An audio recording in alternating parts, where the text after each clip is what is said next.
நிறைய பேசணும். ஆனால் பேச வேண்டியது எல்லாமே டைரக்டர்கிட்ட தான் பேசணும் பாரதிராஜா சார்.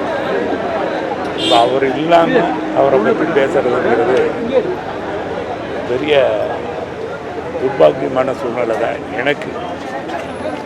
நாங்கள் சினிமாவை தேடி வரும்போது ஒரு இரும்பு கோட்டையாக இருந்ததை ஒரு பெரியார் எப்படி தமிழ் சமுதாயத்தில் உடச்செறிஞ்சு வந்தாரோ அந்த மாதிரி பாரதிராஜா சினிமாவில் வந்து யார் வேணாலும் டைரக்டர் ஆகலாம், யார் வேணாலும் நடிக்கலாம் அப்படிங்கிற ஒரு முதலாக நாங்கள் டைரக்டராக வர்றதுக்கு முன்னால் அவங்கள மட்டும்தான் இப்போ ஒரு பெரிய டைரக்டரை நினச்சது பாரதிராஜா மட்டும்தான்.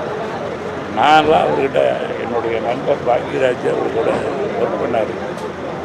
நான் யார்கிட்டையும் ஒர்க் பண்ணலைனால கூட மானசீகமாக எப்பவுமே என் மனசில் வாழ்ந்துட்டு இருக்கிறது என்னுடைய மனசில் பாரதிராஜா சார். அந்த நேற்று கூட ஃபோன் பண்ணி அவர்கிட்ட நாளைக்கு இன்னைக்கு இது நடந்துருச்சு, இல்லைன்னா நாளைக்கு அவரை நேரடியாக சந்தித்து உட்காந்து பழைய கதைகளையெல்லாம் பேசி அவரை சிரிக்க வச்சு போகிறதா எல்லாருக்கும் சொல்லியிருக்காங்க. என்னுடைய துரதிர்ஷ்டம் அவரை கடைசி நேரத்தில் பார்க்க முடியாது. அவருடைய இது வந்து தமிழ் சமூகத்துக்கு, தமிழ் சினிமாவுக்கு ஒரு பெரிய முடியல.